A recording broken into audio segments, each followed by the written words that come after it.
How many videos do you think you've made, if you had to guess? Probably some thousands, I would think. So then I just kept doing it, and I was getting popular in the city. And then some celebrities posted me. Snoop Dogg probably was one of the first people who posted me back in the day a couple times. But I just kept just making content. So I feel like you've not only always had vision, but you've had the intentional choices and discipline, and you've had steps. Like a lot of people don't want people to see them at the starting point. They want to be seen up here already without going through the same steps. But it's like, to get there, you have to go through these steps. What if it don't happen? Or what if it do? That's always people's first thing. What if this? They always thinking about everything that's wrong, but it's like, what if it do? All of the journey holds like little glimpses of who we are. And it's like we take that along the journey and just adds to us. And then we keep walking, and it's like now we have this picture of who we are. I just want to know, like, when did you find out or think like, okay, I think I'm a leader and I think people are looking up to me, and how did you navigate that?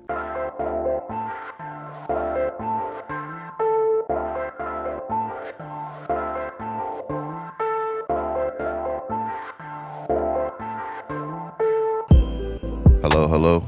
You know, my voice deep. It tickled your brain? Got that little tremble. Hello. Huh? Yeah, it's on. First things first. Hey, you comfortable? Yeah.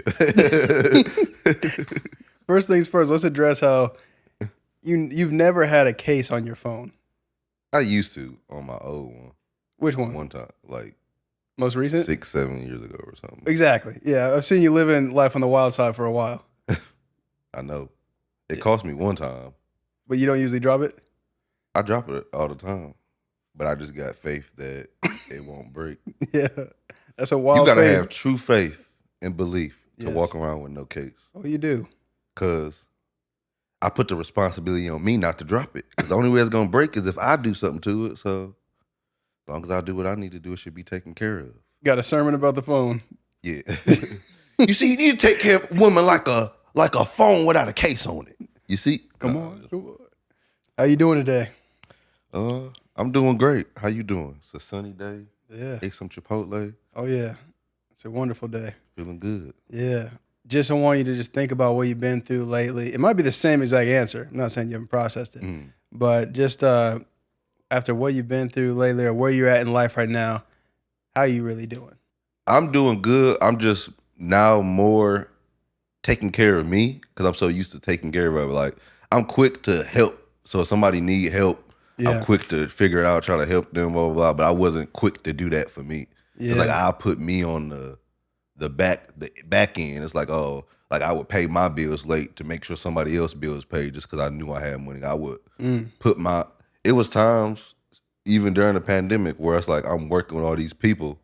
I'm helping all of them pay all this stuff, and I'm breaking even. So it's like I'm not even really making money, but at least I'm able to help other people, and they ain't stressing as much. So I learned to just take care of myself like I take care of everybody else. Because if I'm not taking care of myself, then I can't help nobody else. Yeah. So that's one thing I'm doing more now.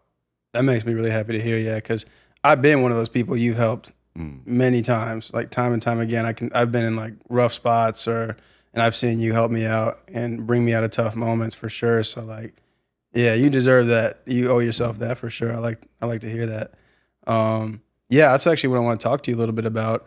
We can also talk a little bit about, you know, how we met and some of our journey and the stuff that we've shot together and everything. But I want to talk to you a little bit about that, you know, what it looks like to be a leader.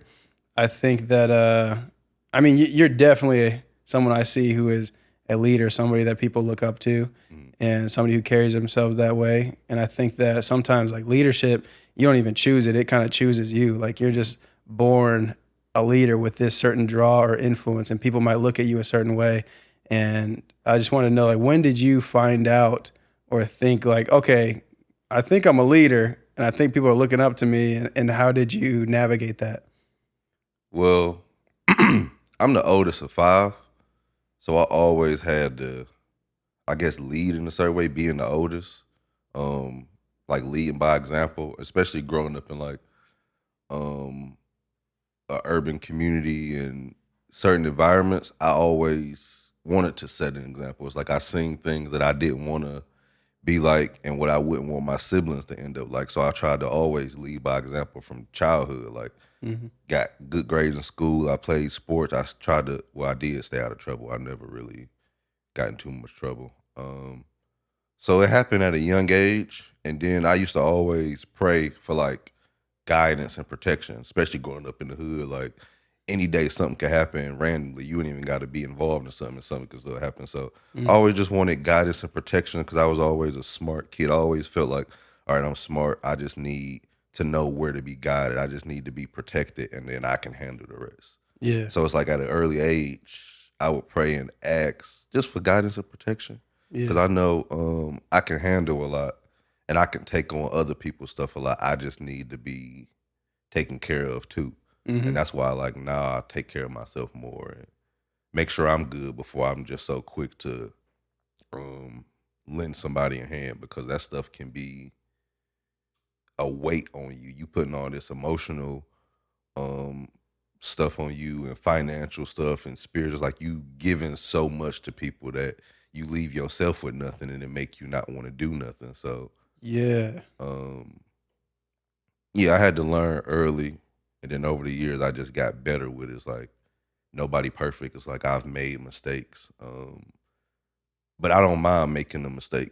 Like, I done played sports. There's been times where we in the championship and I don't mind taking the last shot because I'd rather it be on me, because I know I can take the criticism. I can take all that. And a lot of people can't take that. So, because that's one part of being a leader. If something fail, blame yourself. I don't really... Yeah. Oh, I just think like what I could have done better, and if it wasn't my fault, then it's like, no, you did your best. They just messed up. So just knowing when to take accountability and being self-aware and giving yourself the grace to know you can be better, you know? Yeah, for sure.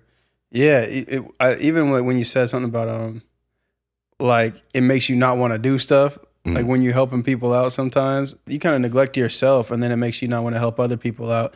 And I think that's the tough part, is because, like you said, you pray for, guidance and protection, and you pray for that help, because not just for yourself, but because people are looking at you too. So you know that things that you do right or wrong, somebody else is watching you. Like, five. You said you're the oldest of five, or you have five under? I'm the oldest of five. Yeah, so oldest it's of four five. under me. So you got four younger who are watching your every step to see how you do stuff. So that's a little bit of pressure. I think definitely what I hear you talking about too, like you see like pressure and weight. So like you could easily take on pressure and weight in your life and the way that you do things, and that's got to be tough, especially And then it's tough because it feels natural sometimes for someone who's a leader to give or to take care of people, and unnatural for other people to do that. And so oftentimes you are left feeling a little bit like nobody cares for me the way I'm caring for them. I think one thing I learned, I think it's just a lot of times people don't know what you gave up to give them what you gave. Like, they don't understand that part. So it's like somebody might say somebody want $1,000, I give them $1,000, but that $1,000 takes away from what I'm doing. That's a couple shoot days I could have had to pay people. So it's like they don't even realize what you're giving them. And then the work I had to do to even make that $1,000. Yeah. It's like I'm giving you a piece, not just money. I'm giving you a piece of something that I had to gain and grow. So it's like I don't think people look at that magnitude of it. It's like, it's just I don't think people know, because it's like they just don't know. So it's like I don't fault them for that, but it's like at the same time, always I don't mind helping as long as I'm appreciated. And I think as long as a person feels appreciated, and things are reciprocated, then we be good.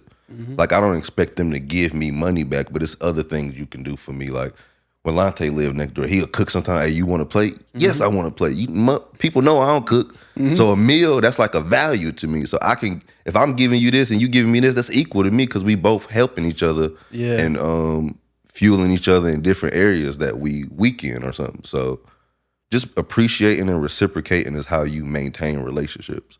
Because who want to keep helping somebody that don't appreciate them? Who want to keep helping somebody who don't reciprocate anything? It's like, I can feed you financially. Well, feed me spiritually, feed me emotionally, feed me mentally. Like, what can you give me as well? Because a lot of the times people think, oh, you good, you probably don't need nothing. But that's physical things. Those are material things. Yeah. What about the other aspects of a human?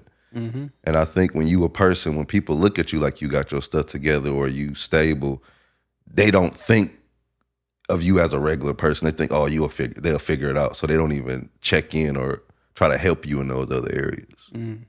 That's facts. That's facts. There's so much there too. Like they don't think it's gonna be received well by you because of how they see it.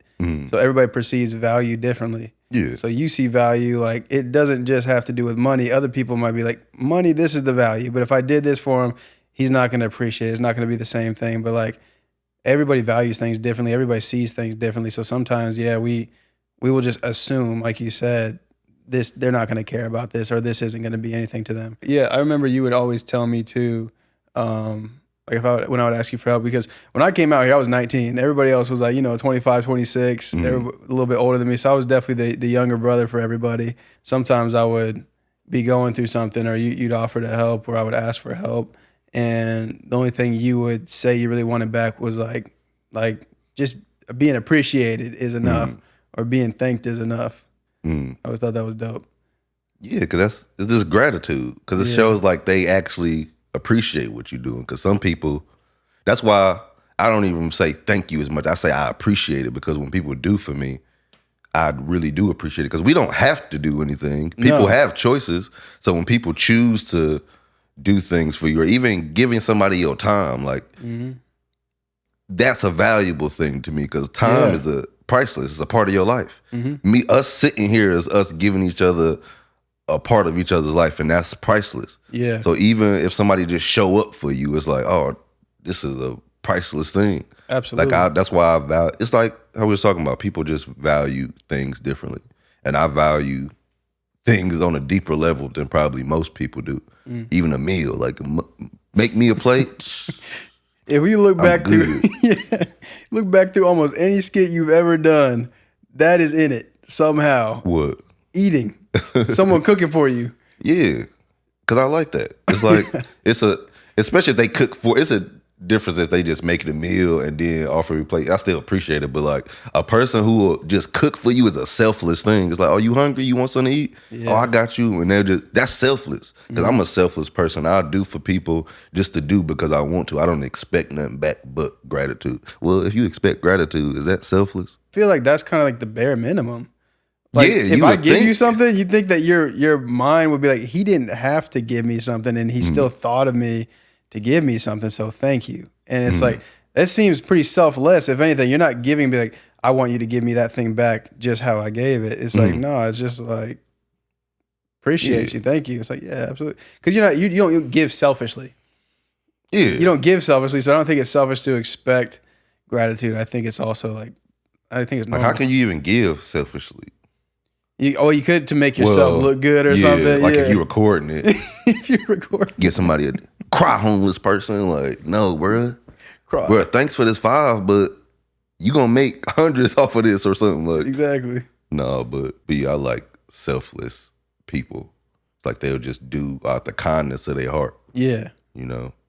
We'll talk a little bit about your journey to where you're at right now. I think it's kind of interesting because we like if you just like look where you're at right now, what you're doing, how you're thinking, and then you like rewind, let's just say 5 to 10 years. Like, was all of this like something 5 or 10? Let's go 10. Okay. Let's go, yeah, I know. 5, that's a big gap. Yeah. I've known you from 5. I haven't known you for 10. No, you know me for like 6, because I've been out here like 7.5 years. Yeah. I came out 2016. No, honestly, we've known each other at 7 then. Because I met you that summer. You got here in April, I got here June 2016. Yeah. We were shooting by September. Oh yeah, so it's been 7. Yeah. We had a strong 7. Damn. Which is crazy. Yeah, we're going on 10 years of friendship. That's a decade. Yeah, for real. Your beard bigger than mine. I'm older. Yeah, no, my beard's evolved a lot too. Mine hasn't. Mine still look the same. You still trying to grow it? You got to massage it. That's why. Nah, if it ain't meant to be, it ain't meant to be. It's cool. A beard implant? Nah, if it ain't meant to be, it ain't meant to be. Definitely not. It's cool. When I'm 50, at least I'll probably look like 37 or something, maybe. Yeah, exactly. That's what I'm banking on. And I'm already looking way older than I need to. No, you still looking. You still got a young face. It's because the cheeks. Yeah, be smiling. You got the rosy cheeks and you got color eyes. The colored eyes will keep me youthful. That's what helps? Yeah. All right, man. I'm cool with it then. Just don't stress. No. Well, honestly. Stress ages people. I gotta be it's careful. always going to be something. Yeah, you got to be careful. I got to be careful. This LA life will stress you out. Life will stress. It don't matter where you at. It don't matter where. That's why you see like older people have this I don't care attitude because they done been through too much. They like, look, I'm here for like 20, 30 more years. But now I'm already at that stage. It's like, if I can't control it, I can't let it stress me. I just let it go and let God handle it. I learned to just surrender in those moments. When you, it's like, if I can't do nothing about it, I can't. As long as I know I did everything, ain't no point in stressing about it. It's like, because I can't control nobody else. We always talk about this, like, all you can do is control your response to things. And as you get older, you learn how to respond to those things differently. And that's all you can do as you progress in life. Yeah. And experience this thing. That's good. I've been in a couple moments lately where the stress has been so high because of that. You know, it's like I'm trying to surrender it to God and you know, God, have your way, do this, do that. And it feels like he's not coming through or he's not stepping up to the plate almost. So it tests your faith a lot. And then it's like, well, if I can't control it, if I can't control it, then I'm messed up because I'm trying to have faith that he's going to do it. But also like, yeah, if you can't control it, it's going to happen regardless. It'll be good, it'll be bad, but it's in God's hands. So like, I guess stressing really doesn't make sense because you're not going to change the outcome by stressing. Like Jesus said, like, worry can't even add a single hour to your life. You know, don't worry. Like, why are you worrying? It can't do anything for you. And I'm a victim of that. I've been worrying a lot, you know, like worrying a lot about little stuff on and off. And I'm getting better about that because, again, even facing one of my hardest trials recently, God came through like he always does. But it got so tough and so out of my hands that I almost thought he wasn't going to.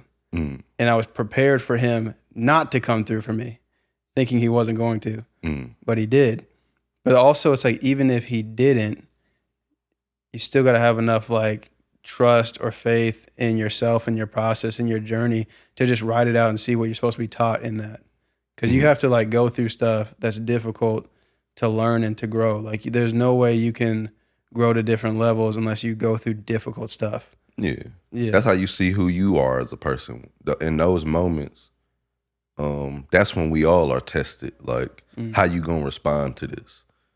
And I think that's what people ignore about themselves because they'll be like, oh, I did this. Oh, I did this because of this. I did this because of this. It's like, no, you made a choice to do that. It's a reflection of who you are, your character and your personality. So it's like, if you don't have money, do you spaz out on everybody? Is you stressed and mad at everybody because of your situation? Or do you be like, oh, I'm going to figure it out, I'm going to handle it, and you treat people the same? So it's like, in those moments, that's when you see, that's when you really, not even you see, that's when you really test it to see who you actually are. Yeah. Even with, it's like being broke and having money. Like both of those gonna show you a little bit about you. If you nice when you broke, hopefully you nice when you have money. Some people change, but usually people just amplify who they are with certain things. Yeah, for sure. No, that's facts. Yeah, I think when you mentioned choices, that's good because I feel like a lot of our conversations, you'll always talk about choices or just like, I feel like a lot of things we talk about, you'll bring up choices, and you know, like that's everything. The steps you take, the choices you make, that's the results you're going to get. God gave us free will. We got free will. We got choices. Yeah, and those choices either have good or bad repercussions, whatever you choose to do. So exactly. Instead of stressing, I always look. I was just thinking about this earlier too, like stressing about circumstances. Did I cause the circumstance from my choices, or is this just a random circumstance? Because I think that's very important. Like, damn, is this my fault? Like taking the accountability so you won't keep going through the same thing. It's like, all right, if I'm short $300 on rent, it's like, am I in this situation because of my financial choices, or did I just not make enough money? It's like, damn, I did buy those shoes, or I did go out and do this, or it's like, no, I need to sit down and actually be honest with yourself and be like, all right, if I don't want this to happen again, I have to budget better. I have to do this better. And those choices matter. Yeah. Because then people will be in the situation than blaming everybody else. But it's like, all right, look at your choices up until this point. What have you done to prevent this from happening? Yeah. Because if you worked your 40 hours a week and you just short a couple hundred, you just need a little extra help. But if you worked 20 hours and you short because you chose to didn't work, now it's like, all right, let me go put in my time so I can get what I need. So choices definitely make a difference as you get older, and being self-aware and accountable for what you choose to do. That's good, being self-aware and accountable for sure. Yeah. Because I've gotten way more serious about the choices I make lately, because I've seen myself having the same vision, same talent, same gifts as I did years ago, and blaming God or blaming timing on why certain things haven't happened. And it's like, no, it's your choices. If you would just choose to do this, then it would happen. You know, and that's why I was saying, if we rewind, 10 years for you, like, and then you're sitting in your current life now, how much of it did you see before you walked it out, before these 10 years? Because a lot of people get famous, or they go viral off of luck, or the algorithm just hits, or, there's obviously some intentionality behind the video. Usually, sometimes, they can make something go, but I've seen you make intentional choices before me the whole entire way, and have like a disciplined work ethic. And the thing that would always like surprise me would be, we'd just be talking, and then you would just mention something that you're trying to do. It's like, I'm gonna get this red camera, or I'm gonna do this thing. But then we would talk later, and I would see what you were doing in that current time. And then you would like let me in, like you let me, like, this is why I'm doing all this. I'm filming this type of stuff this many times, posting this many times, so that I can get to this. So I feel like you've not only always had vision, but you've had the intentional choices and discipline, and you've had steps. And you've always told me about like not skipping steps. Like, you can't skip steps. And I think that's powerful. So I want to talk a little bit about your journey to progressing in that. Well, one is believing in yourself. And two is not caring how you look right now, because you know where you're going to end up. Like, a lot of people don't want people to see them at the starting point. They want to be seen up here already without going through the same steps. But it's like, to get there, you have to go through these steps so you can learn and be better. It's like, you can't wake up and think you're going to just shoot like Steph Curry. This man been playing basketball for years and shot thousands, probably millions of shots before he perfected his shot. So a lot of people have this fear of judgment from other people. Like, oh, I know can be this, but I don't want people to see me here. It's like, I never cared. I started recording on my phone. I was living in a messed up house, barely had doors on my house, and I didn't care what people thought, because I knew where I wanted to be. And I knew at that moment, every step is just a step. It's like, all right, if I do this, I can save up for this. Because it started when I was doing videos. And then I visited out here, and I was working with people, and I learned stuff. I'm like, because I never been around like actors and people that do content too in Cleveland. It was a dope experience. And the first time I came out here, Drake had posted the video I did with Matt and them when I jumped in the DM. I don't know if you remember that video. Yeah. And then he followed me after that.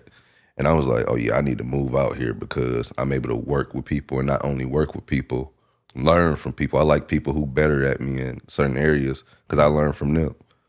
So I kept doing the videos. I was saving up a little money. I was posting like 5 videos a day and doing promos. That's crazy. I'm doing like, and this at a time when it was like 15 seconds. Yeah. So I'm doing like 2-3 promos a day, or 4, and I'm doing skits on top of that, because I'm working all day to save up so I can move out here and visit again. And I end up visiting 2 more times, and then that's when me and Pat decided to get a place, and we moved in like Tonio building. And then I started learning more. I'm like, oh, I got to get a camera, and then I got a laptop, and little by little I just kept learning and building, because I knew what I wanted later and where I could be later if I put in the time now. Yeah. It's like, I'm not stressing over what I don't have. I'm not stressing over what I lack. I'm looking at who's around me, what I have access to, and knowing that I just have to sharpen my skills to get better, just take those steps. And then it just kept growing. Even the year when you was just talking about my red camera, that year, I wanted to get that camera before the end of the year. I'm like, all right, I want this. I looked at that camera every day, had a picture I printed out, looked at that camera every day. And I end up getting it within a month or two of me wanting it. And then before the end of the year, I ended up getting the second one. So because I had the intention of getting it before the end of the year, I ended up getting two. I was over blessed because I put in the work. I had the discipline to not spend money on this and that, but invest in what I say I wanted to invest in, and not skip those steps. So those steps make a difference. And I just think people just be scared of what if it don't happen, or what if it do? That's always people's first thing. What if this? They always thinking about everything that's wrong, but it's like, what if it do? Have a positive outlook. Like, what if I can do this? What if that should be the mindset going into it, because you can you'll be surprised what you can do. Yeah. Just from trying. I'll be damned if I'm 60, like, oh, I wish I would have took a chance when I was 20 or 30. It's like, no, do it now. Yeah. Your 20s and 30s, 40. I mean, people could do stuff later on, but I'm like, why not now? Yeah. What do I got to lose? I ain't got no kids. Yep. I ain't got no girlfriend or wife I got to attend to. It's like, all I got is time to invest in to me and what I want to do, my passion, my purpose, like, and it just takes steps. Yeah. That's facts. Yeah, it's cool. It's cool too, like how like knowing you're funny and doing comedy was like the bait to get you into everything else. Because I don't even know if you were always thinking, oh, I want to be, you know, this grand like filmmaker, producer, director. Oh no, I never thought that. No, like probably I thought I was gonna play sports. Play sports, yeah, yeah. And then like more like, did you go the route like I want to be a comedian because I'm funny? Like, and you're doing the videos online. Is that what your next thing was? I didn't know what was. I knew it was gonna be something to do with being funny, but I didn't know exactly what that looked like at the time. I just seen social media as a platform. It's like it's millions of people on here, and I think I'm funny and talented enough. I'm like, a few thousand gonna at least mess with me. Somebody gonna mess with me. So then I just kept doing it, and I was getting popular in the city. And then some celebrities posted me. Snoop Dogg probably was one of the first people who posted me back in the day a couple times. And just other people, but I just kept just making content. Yeah. And I didn't know what was gonna happen. I'm like, I'm gonna see where this take me. I didn't know. No. I had no idea anything was gonna happen, but it's like, I just knew I was capable of something. I just didn't know exactly what that something was. See, that's so dope though, because if you would have skipped the steps, you would have missed out on who you are. Yeah. You wouldn't have known who you could become. You wouldn't have known who you are, what you're actually supposed to do. Like a lot of the journey, all of the journey holds like little glimpses of who we are. And it's like we take that along the journey and just adds to us. And then we keep walking and it's like now we have this picture of who we are. So like you wouldn't have even known all of that if you skipped from here to here, because you would have missed out on all the steps such as upgrading your quality to your videos, then finding out you really like paying attention to shooting stuff a certain way, and then, you know, structuring out a script rather than just improvising. And then throughout that whole process, you kind of fall in love with all that. And then it's like, oh, I could really do like this thing, you know? So that's dope. Like we can deny ourselves getting to know who we truly are, trying to skip steps. And I think also that is a clear sign that you don't really know who you truly are too. If like you are doing these things where like you're kind of faking, like you're trying to just act like you're right here, but you're really here. Like that thing looks cool. Like being that looks cool. I keep trying to laugh because I watch these diamond tester videos on YouTube. Oh yeah. I think they're hilarious. And they always say like, you know, they'll walk up to people with the fake jewelry on and they'll test it. And they're like, if somebody's diamonds are real, they're like, what do you got to say to people who wear fake jewelry? And they'll either say fake it till you make it, or they'll be like, man, just wait on it. Like, don't worry about it till you actually get it. And it's interesting. Like, I'm not going to knock it. You know, wear whatever you want to wear, but it is interesting. It's like I want to be seen with the diamonds. I want to be seen looking like this, but I'm not going to actually put in the steps to actually get up and get there. Yeah. Like a lot of people really won't, because, you know, it's too expensive. It's too this, it's too that. But it's like you really could though. You would just have to go through the process, but people don't want to go through the process because it take discipline and work. Yeah. And a lot of people don't want to stay down until they come up because they want to appear to have their stuff together. It's like they're trying to play keep up with people who actually got their stuff together. Yeah. When the reality is like, no, you got to play your position, save up, do what you got to do. You'll be surprised if you focus on something for a year. Not even a year, but I'm just saying like a year, and how much your life can change by staying disciplined. Just imagine not all right, I'm not gonna eat out. I'm gonna just stay home and cook for a whole year, or I'm not gonna spend no money, extra money on liquor or shoes or clothes, or just start budgeting your stuff and actually using that money either to save or put some to the side so you can invest in something. Yeah. It takes discipline to do that. Because if you save $20 a week for a whole year, by the end of the year, you'll probably have a few hundred or 1,000 something, or 100 a month, whatever the case may be. But at the end of the year is the goal. Like, people are impatient for the process of getting somewhere. It's like you gotta stay down until you come up. That's one thing I did. I knew I wasn't rich. Why would I act rich or act like I got something when I don't? Because I'm gonna feel uncomfortable. Yeah, I'm be like, damn, I'm broke. I remember when I first got out here and I'm like going to parties. I'm around celebrities and athletes, and I'm broke. I'm like, I gotta pay rent. I couldn't even feel comfortable in the party. Yeah, because it's like I shouldn't be here right now.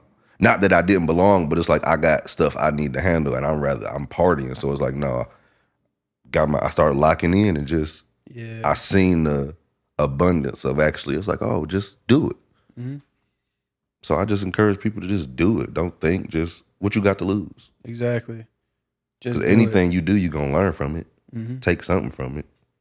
Like, people would be like, oh, you lucky you could do videos and make money. I didn't always make money from doing videos. It's not lucky. It took years to build. What luck? Yeah. That was years of discipline, years of ideas. Like, I remember what somebody said, you need to start recording in your living room. Why? I made thousands from my living room. Yeah. You got a living room. What do you do with your living room? It's like, people will critique you. People always going to say stuff, but it's like, you can't let none of that phase or bother you. You just got to know where you're going to end up. Plus, that's using what you have. What if I have my house to shoot in right now? It's free. I pay rent here. Yeah, you paying for your film set. It's like, people crazy. And I want to see you come up with 1,000 ideas in the same place. Literally. That's not easy to do. No. It's easy if you got a lot of different sets. I can come up with 1,000 more in each set. But it's like, people don't even give you the credit because they looking at what you don't do instead of what you doing. Yeah. And that was always frustrating, but that just come with it. Like, people always gonna talk about what they would have did, or it's like, no, you wouldn't have, because if you would have did those things, you'll be doing what I'm doing now. Exactly. How many videos do you think you've made over the years? Yeah, if you had to guess. Probably some thousands, I would think. For sure. From the start. Yeah, probably like a few thousand. Literally thousands. I used to post every day, multiple videos. Yeah. And then as YouTube and stuff came, it was still like, maybe like, when I first started, we was posting like 4 or 5 a week. For sure. Something like that. So it was always that clip and constant grind to just get the stuff out the way. Yeah. We'd shoot like one shots. Like, just get the each scene to just be just one thing, because it was like convenient at the time. It was like efficient. So I'm like, I'm trying to be efficient. I don't even care about certain stuff. It's like, and we just did it. Yeah. Absolutely. Yeah. So even like, it's cool to talk about, like, you locked in, you focused, you visualize having the red camera, and you got 2 in a year just from that focus. I think that's incredible, first off, especially for people who don't know a red camera. And like, we didn't even use it before. Remember when we first got it, we didn't even know how to use it. Yeah. I remember the first video we recorded with it. It's still on YouTube. It was like a little Nelly one with Efrain. Colored horrible? I did. Terrible. I look back at that. I'm like, why I look like this?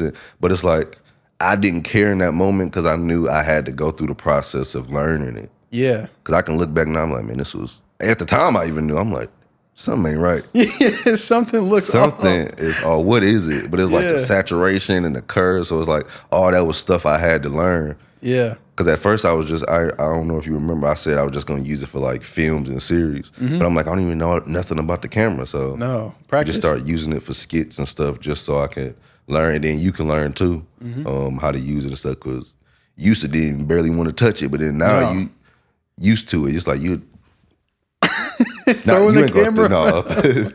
I was terrified to touch that camera. I remember. Yeah, and it was heavy too. I was like, and that was before I had the easy rig. Oh yeah, all the tools to go with it. See, it's a whole nother realm. It was like, you bought the camera, but now you got to know how to light for this camera, how to color for this camera, all the tools to shoot with it, because it's just heavy. It's not as maneuverable as like some like DSLR or something else.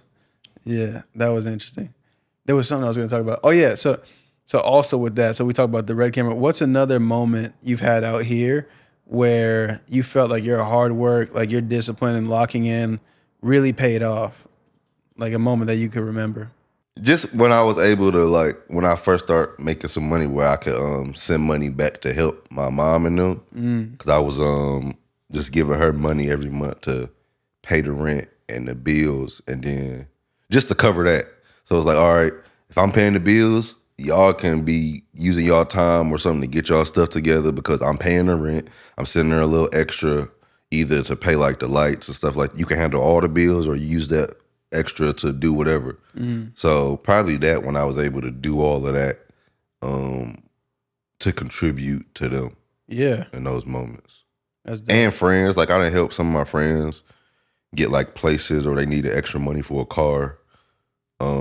And I wouldn't even ask for the money back. It's like, no, you need this to go to work. All right, cool. You doing it for a positive reason or somebody need help with their kids or something. It's like I was able to help in those moments. So those was like the beginning moments when I was like, damn, I'm actually able to do what I set out to do. Be the provider and help and just stuff like that. Yeah. And on the flip side, what's a moment where you still know like this is where I want to go with it, this is what I'm trying to do with it, but I don't know if it's gonna work out, or maybe a moment of discouragement where you're like, I don't know if I'm gonna push through anymore. And how did you get through that? Well, it never was like a moment where I was like, oh, I can't do this, or it was mostly the pressure I had from helping everybody, like stretching myself. Okay. Because I never stopped. I was thinking like, damn it, the bigger I get, the more I make, like people gonna look at me more for things. So I was looking at that like, damn, am I gonna be able to handle that? Because it's already stressful now when you are helping so many people and they don't know who are you helping. They just take their help, but it's like you helping multiple people doing all these things, and I was stretching myself, and it made me not want anything. Yeah. It's like I don't even want none of this no more because I'm not even able to enjoy it. Yeah. All I gave, the time, the money, and all of that is like I wasn't able to enjoy myself. I could have been taking trips. I could have had a studio space. I could have been investing in certain things, but I was stretching myself so far that I wasn't able to. I slowed down what I was doing when I should have been building a foundation and then later on helping those people. Yeah. It's like my cup wasn't even overflowing. They should have been getting the extra, but I was draining myself and stretching so much that I didn't want to do it. Yeah. It made me not want to do it. It's like this, I'm not even enjoying it for real. Everybody else enjoying it more than me. And I'm the one in the position.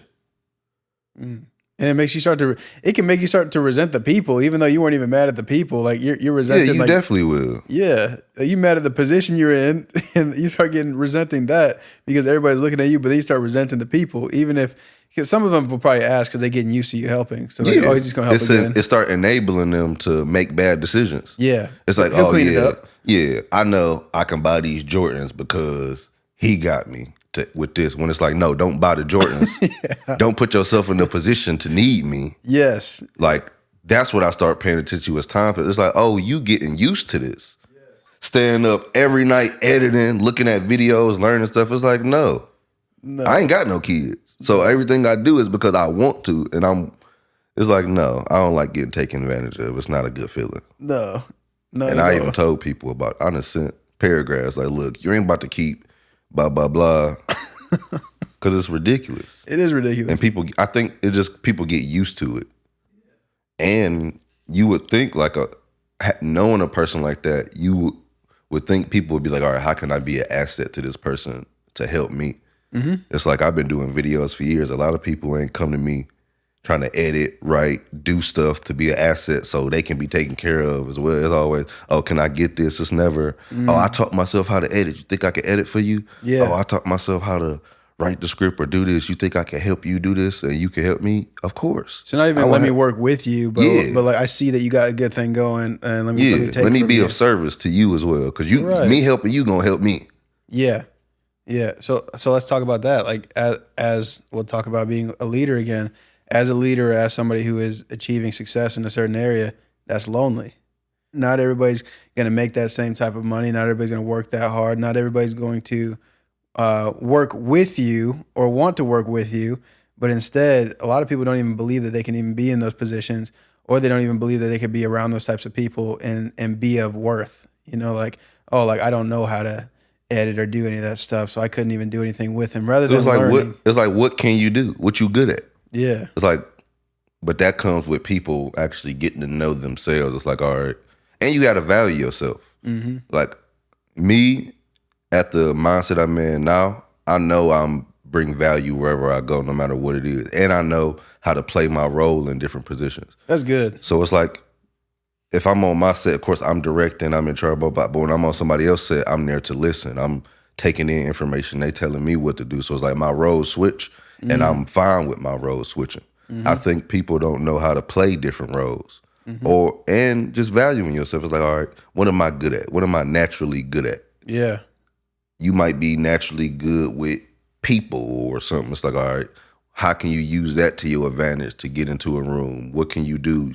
You might have a way with words. Yeah. It's people who probably know a lot of people. It's like, you might can be a good producer. You might can bring this music person over here, this actor, this person. It's like, because of your relationship. So it's like, you got to find your value in yourself and then try to figure out how you can be of value and service to somebody else. Mm-hmm. Because everything ain't always got to be money related. It can be we exchanging services. Yeah. Like I tell you all the time, it's like, you can rent my equipment, like just work for me a day or something. It's like we exchange. It's like bartering. Before money was invented, what you think they was doing? Oh, I got this corn. Mm-hmm. Give me that pig and I can give you these corns and seeds so you can grow your own garden. It's like exchanging and bartering. If you don't have the money, what else do you got? Oh, I have services. I'm good at this. Or just think of different ways to be of value to somebody. That's really good. Think of different ways to be of value to somebody. Yeah, and also we have more resources than we think, and we probably have more gifts or capabilities than we think, but we don't take time to really see it. And I think sometimes when you're around people, that brings it out of you too, because people can notice your gifts sometimes more than you can. Yeah. You know, so you have somebody, and that comes with, you know, having people around you with vision, like too, you know, like somebody who can really see like the different things about you that you're doing, you know. So like, if you're good with working with people, I can see you fitting into this lane. If you're good with organization, I can see you fitting into here. And I've learned that a lot lately, to just like pull from all the people that I know, because there's a lot of areas that I'm obviously not good at, just like anybody. And there's some people where it's like that's their thing. Like that's like your thing. And I've seen God put people in my life, and you're definitely one of them, where like they're really excellent in some area that I'm not. And they're in my life so that I can see it, so I can learn from it, so I can ask questions, so that I can be better in that area too. You know, and because you can never have too much wisdom and knowledge in something like that. So like, you know, consistency or discipline was something that, you know, coming out here at 19, you know, not going through all kinds of college and everything, and only having a few jobs, you know what I mean? Like you're young, you know, you're fresh out of high school.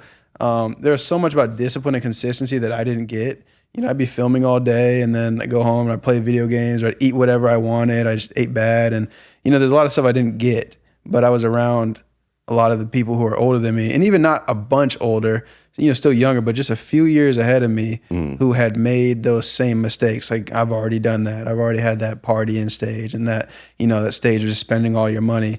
And I didn't utilize it at first, but now I'm like really watching, because I had been seeing it all subconsciously.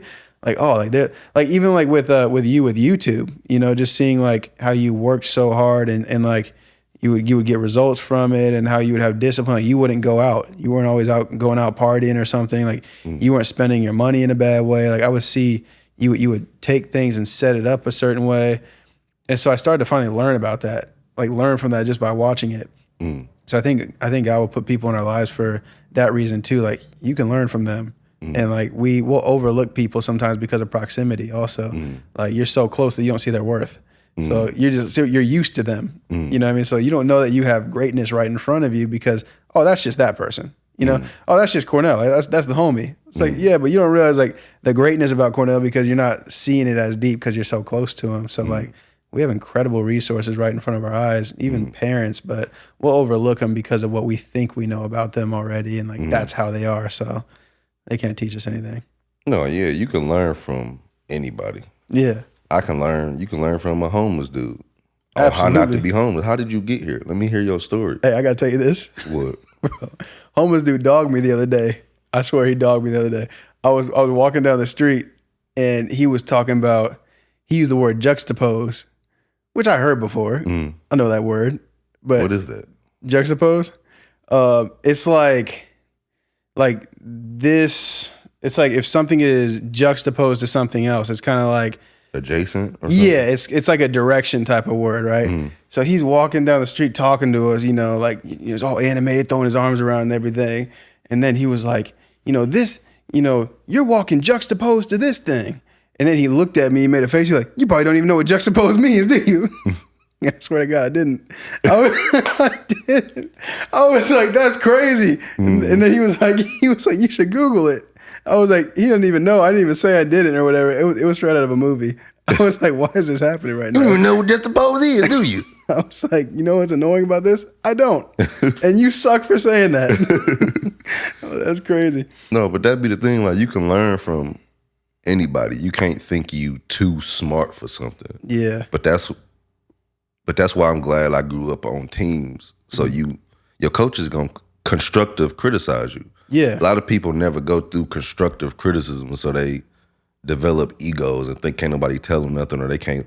Oh, what can I learn from this person? It's like, even if you have money and somebody might not have as much, you can still learn in other areas. Like that's you only good at making money. Yeah. But you might be emotionally terrible. You might be mentally, spiritually terrible. So it's like, I don't know. I find value in everybody. Like, I literally see value. I never seen a person that I can't see value in. Yeah. It's like, what area is you good at eat? It can be the most meanest, terrible person ever, but they might make a hell of a burger. Like, you can cook, so I'm gonna use you for this thing or something. So it's like, I don't know. People got to just value themselves. I think a lot of the stuff is just value, actually valuing yourself. Yeah. Because a lot of people never get into their talents and stuff because they lose hope early. Like, if your parents didn't push you or you didn't have somebody telling you you are of value, it's hard to believe it, especially if you don't see it. That's why if you look at Kanye documentary and how his mom talked to him and breathed life into him, yes, he think he could do anything because his mom told him he could. Exactly. And he believed in this. That gave him the confidence to try to go after things. So a lot of stuff just be stemming from childhood because your personality developed as a child. Only difference between kids and adults is like you might mature a little bit, but now you got more responsibility. Now it's on you. When you 9, you rely on people to do this and do that for you. But the older you get, you have to be more independent. Yeah. Because our whole lives been structured from school, and then you get a job, it's structured, college is structured. And then after that, when people get in their 20s, that's when adulthood really hit. It's like, all right, well, you ain't young and dumb no more. After a certain age, it's like, take off the young. What'd that make you? You just dumb. Not like what'd that make you? So eventually it's all about, just growing up and learning. Yeah. Taking accountability for what you can. That's it. That's facts. Let me see. What else I want to ask you? I think we covered literally everything just naturally. You ain't gonna ask me about when I was on crack? I was gonna, but I was gonna kind of leave that out. I didn't. No, I think we should talk about it. Well, what was your journey with crack like? Did it for 3 days. It wasn't for me. Was it for you? No, just like, whoa, like, I went down the skid road. We're learning a lot about Cornell right now. No, one thing I would say is for people when it comes to value and valuing yourself is really, if you weren't valued young, if you weren't appreciated young, you have to start appreciating it later. Yes. And know you are of value. You matter. Like, I grew up in a messed up neighborhood and I seen people give up so early. You see teenagers start believing what people tell them. Kids start believing, like, you might be saying this kid bad and blah, blah, blah, but they hear that and they start to believe it. They'll be sitting in their room like, damn, am I bad? I'm bad. Am I? And they'll give in to the idea because of what they are being told by adults. Yeah. And then they don't value, they start making bad decisions and getting into stuff because of what they've been told either by parents, teachers, family. Because it always start with like family first. So parents, household, or babysitter, whatever you hearing and seeing, them kids will believe it. Kids are some of the purest human beings because they're not tainted by the standards of society. They're not tainted by what they've been taught or told. They go off of the environment. Yeah. And that's why a lot of people lose value and hope early because they're not given it early. They're not surrounded by people doing certain things. So they look at they value it and fall into the wrong things because these are the people who are valuing them. Yeah. People will turn to the streets or be in the wrong crowds because, well, these people are accepting me. Because at the end of the day, everybody wants to be accepted.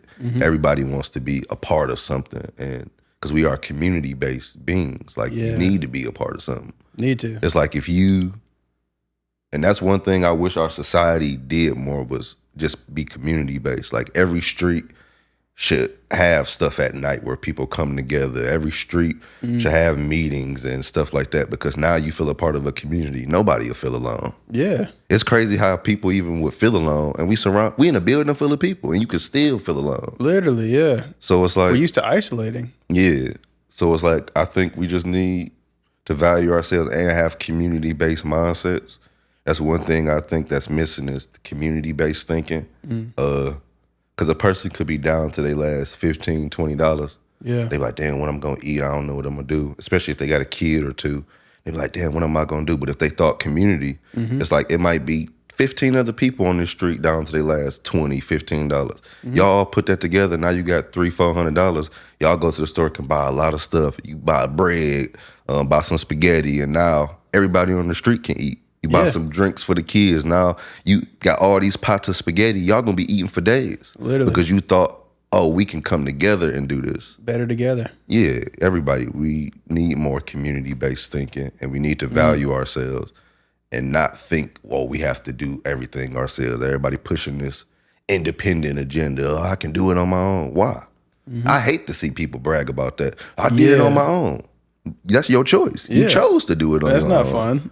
Oh, people don't know what I've been through by myself. I got through it. You chose to get through that. Because I used to be one of those people. It's like, but then I had to think like, damn, I'm choosing to do this. Yes. Because I have people I could go to. I choose not to. So taking that accountability, like, oh, no, I don't have to think like that. Why do we brag so much about going through stuff alone? That's not a flex. That's not a flex. A flex is, no, I was going through some shit and people lifted me up and I'm back on doing what I need to do. So value yourself, think community-based, and the world will be a better place. Absolutely. I mean, that's also the Church of Acts, too. Like the first, when the Holy Spirit fell and Church of Acts is going on, what they were doing is they were all coming together and they would sell things and they would give to each other so that nobody was lacking. Like you weren't sitting around everywhere and this person's got millions, this person has $0.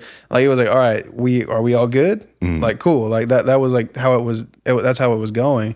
So even what you said is like that's biblical. Like that's what we should be doing. We should be. And so we deny ourselves so much when we deny ourselves community and people. And like you said, like that choice of doing it alone. I had that realization really this year, like 2 months ago. And like I've always known I don't have to do it alone, obviously, but especially feeling seen as a leader for me, I felt like if I didn't show up in a certain headspace, in a certain space spiritually, if I didn't show up in a certain place with the people who are used to seeing me a certain way, I wasn't going to be received the same way. I wasn't going to be received well. It's almost like I couldn't ever be shown down. I could never appear down because every time someone's coming to me, they're like looking up to me for some sort of advice or wisdom, or they're expecting that. That's really not the case. So I was just expecting, okay, if I show them that I'm down right now or I'm sad right now, then they're going to be more sad too because they're looking up to me like, Jalen always got it together. So like, if Jalen's sad, then what do I do? Because he's the one always helping me when I'm sad. So I've always thought like that way. God has used so many random people and so many people close to me to speak life into me lately. And none of them have thought like that. Nobody's thought like that, but I was assuming they were going to be like that every single time. And I just felt like I need to stop doing everything alone, doing life alone. I need to start being more vulnerable. I need to start giving people the chance to surprise me, or giving people the chance to speak into my life, and not assuming that I know more than other people too, because that's pride too. To be isolating or to even think like that, that's actually prideful. Like I'm thinking like somebody can't help me out because I might know more in a certain area. Like absolutely not. Like I've gotten so much advice lately from opening myself up to that opportunity for community and for like just listening, just listening. And it's been very helpful. And I don't want to do anything alone anymore. It's not fun. Like let me go correct myself and like get better and get in good headspace, and then I'll pop out because that's how they're used to seeing me. What does that do though? That's harder for you every single time. You have to try and clean yourself up by yourself every single time, when you could look at all these amazing people you have around you who love you genuinely, and they would love to just speak life into you and help you out. No, but yeah, vulnerability is like a superpower. Yeah. That's why now I don't mind doing certain things, talking and even crying in front of people, because it shows I'm human. Yeah. I don't want to be looked at as this superhuman. I want to be looked at as a human who got through it. And if I could get through it, you can. It's like trying to be this Superman, especially the way we raise us, man. We told to be the protectors and the providers, but people don't know what comes with that. Yeah. Trying to be the Superman, and it's like nobody is Superman. Superman was Clark Kent. They forget about that part. He fell in love with a woman, but he had even vulnerabilities. Yeah. Love is kryptonite, family, so it's like you can't try to be a Superman, and in those moments where you do feel down, that's when you need to lean on people to breathe life back into you, to bring your spirit back to what it needs to be, because it's going to be moments throughout our whole lives where things happen. But it's like as you get older, like how you said, now you will look at, it's like you learn how to respond differently, because before it could have been unhealthy way to respond. And that just takes time and talks with yourself to actually be honest with situations, and just actually being open to listen to people and not have that pride like, oh, what would they know, or they gonna judge me. People gonna judge regardless. Yeah. So it's like, I'd rather you judge me for me actually being me than a fictitious version of me. Yeah. And you get tired of pretending all the time. Like, for sure. Nobody happy all the time. No. Never met a person who was just happy all the time. It's always going to be something. And people who happy all the time, probably psychopaths. A little bit. Ain't no way. You won't never cry, show no emotion. You a sociopath, not sociopath. Sociopath. Like, you don't show no emotions. Like, I never met a person like that. I done met people who get angry, sad, mad, happy. It's like you're going to experience all those emotions unless you're a sociopath. But I haven't run into anybody like that. Yeah. I don't think. Unless they just good faking. People is actors, so if you're a sociopathic actor, then you probably could. But I'm just going on now. I'm just talking. Just talking. No, that's facts, man. It's good. I think that's what it was for me this year. Was I'm tired of trying to be something when I should just be being. If I'm just being, then that doesn't mean I'm any less qualified for what I'm doing, any less healthy, wise, anything. Like, what are these titles anyways? Like, who cares? Like, I'm a human at the end of the day. Like, I don't need to be anything. It's people will see you and they'll put those titles and that weight on you, and then you're like, okay, that's how I'm seen, so I got to be this thing almost every time they see me. Otherwise, I'm gonna let them down because this is how they see me. This is how they're used to seeing me.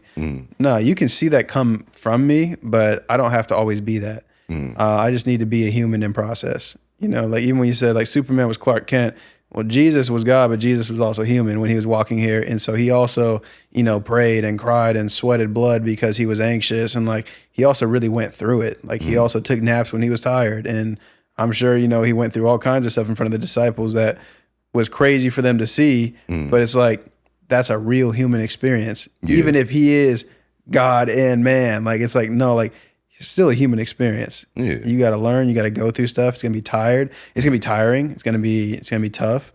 So we crush ourselves with like trying to uphold the perceptions and the weight that other people put on us, And I think I did that for too long. And this season was too tough transitionally for me to fake anymore. And so even when it has mellowed out a little bit, and as it continues to mellow out, I'm not picking that back up. Like, you're going to get me being me everywhere, and I'm not going to be afraid to ask for help. I'm not going to be afraid to talk to people in any state that I'm in. You know what I mean? Because I was always kind of navigating a little bit more timid with that, or calculated in a bad way. And you have to give people the opportunity to be who God put them in your life to be. That's really because good. you not opening up or talking about something with somebody is not giving them the opportunity to be that. It's like if you have a girlfriend or a wife or a partner or even friends, it's like give them the opportunity to be who they need to be. It's like if I'm going through all this and you feel me stressing and I'm not talking to you about it, I'm robbing you of the opportunity to lift my spirit. Yeah. I'm robbing you of the opportunity to be who I need you to be in this moment. And it's like, why would I rob you of that? Let me be vulnerable and give you that, because that's how people can find value in you. It's like, damn, I was able to help this person. That makes them want to help people more. Yeah. Everybody, I never met, well, no, some people selfish, but people, when you help people, they don't mind helping other people. It's like, damn, they pass it forward. I think we talked about this, but this feel like deja vu. Yeah. I don't know. No, but yeah, I think it's important to give people that opportunity to actually be there. Yeah. That hits, because that goes back to what we're talking about, like assuming different things or how we see value in people, and like, so like, oh, this person can't do this, or they're probably not going to be like this, or, you know, like we didn't even give people a chance to shock us or show up a certain way. So yeah. So the cure to that is being vulnerable and thinking the highest thought rather than the lowest thought of how a situation can go. I think we're so afraid of no. We're so afraid of how we look, like you said, like going through process. We're so afraid of process in general that we don't give ourselves the opportunity to experience a lot of great growth, a lot of great experiences, and to do life with people who actually could love on us, challenge us, and help us grow. But man, yeah, this is a great conversation. What's one of your takeaways from this conversation? Something that you might have been reminded of or learned from this conversation? Reminded of? I guess both of our growth is just people. From like when I first met you to now. Yeah. Watching, like, of course I know me growing because I experienced my life, but seeing you grow and being able to process things differently, being able to grow into a man. It's like now you transitioning into that man thing, and this where it's gonna be stressful, because now it's like this where you gonna be tested. You 25 now? 26. 26? Yeah, that's when that's when I first came out here, when I was like 25, 26. Yeah. So it's like you already, I used to tell you this all the time, even when you was 19, like you already ahead because you around people and you can be learning and stuff like that. You just gotta know life is a journey and you on your own path. Yeah, that's good. Don't worry about what nobody else doing. Focus on being the best version of you. The only competition is you. If you better than what you used to be, that means you better. Don't look at nobody else. Don't be on social media. Just look at the old you and be like, damn, I'm proud of me now. So. I appreciate it. Yeah. Yeah, that's good. Thank you, but I appreciate it. I appreciate it. Yeah. That's good, man. Yeah, absolutely. The growth is crazy. Yeah. Yeah. Yeah, because I remember you always wanted to like talk on the camera and do stuff, but I knew you were just always in your head. That's why I would reassure you, like, let me know when you want to do this or when you need this. I'm reassuring you to take that pressure off, like, oh, what if I don't got this? It's like, no, you got it. So it's about time. It's about time. Exactly. Yeah. Finally have the confidence to just do it and own it and just to step out, because yeah, it is like what you talked about, you know, just not wanting to be seen in a certain space. Like, no, like just do it. Like, also shout out to Cornell, because the first mic I was ever recording on and all of that was Cornell's mic, Cornell's equipment for sure, like for Talking with Jet podcast. Oh, Yeah, for sure. When I had that idea, because I didn't have the equipment, or I definitely wasn't saving my money well enough to budget and get the equipment. I wasn't making the steps to get there also. Yeah, that's a whole other story. But sometimes also I really couldn't. But that's just life. But anyways, that's neither here nor there. But yeah, just like for believing in me and supporting me along that journey, like I really appreciate that for sure, because it's helped me have the confidence and the resources to step into this, and I had this thought, I had this feeling, but I didn't have the confidence. I was definitely in my head, and now we're just doing it. It's just what happens. Yeah. Yeah. You'll be surprised what you're capable of when you do. Don't act off assumptions like, oh, what if they think like this, or what? It's like, that'll stop you from doing it. Yeah. Whenever people be like, oh, I'm an overthinker, what do I need to do? Stop thinking. Just do it. Yeah. Because the more you do it, the better you'll get at it. So it's like, don't even think about nothing, just do it. Because why are you overthinking? Is it because you're afraid of how people are going to judge you? Is it afraid that you're going to mess up or not be perfect in some area? Because now you're paralyzed. You're not doing anything. And you can't get better by doing nothing. No. Sometimes you just got to take a few shots. You want to shoot 80% from the free throw, or you want to shoot 0? You got to miss a little bit then. Yeah. You have to have a healthy relationship with failure. And just being okay with like not being perfect all the time. Being okay with missing, because you learn. I think you can't go through failure and not learn. You can if you are completely blind the whole time, but there's learning packaged in every failure. Yeah. I think you just have to be able to sit in that moment and be like, what can I learn from this? Or even like something you didn't fail at, or like tough moments like we talked about, let's say tough financial moments. Why am I here, and how do I not get here again? And if I do get here again, like you said earlier, is it something that I did, or is it just kind of life right now? And being able to analyze stuff a little deeper, because we have to take responsibility also of what we go through, and why we're going through it, and then we have to be able to see it with the best way possible. Have the best. Yeah. That's good. Anyway, that's it. All right. Well, I don't do outros. All right. So I guess it's over. Yeah. Thanks for traveling here today. Yeah, I just had to walk up some stairs. Traveled a long way. Should have took the elevator. You should have took the elevator. Would have saved you. But exercise. Didn't want to risk it. No, actually, I literally didn't get in the elevator earlier because I was like, if I get stuck in the elevator when I'm trying to do all these podcasts today. No.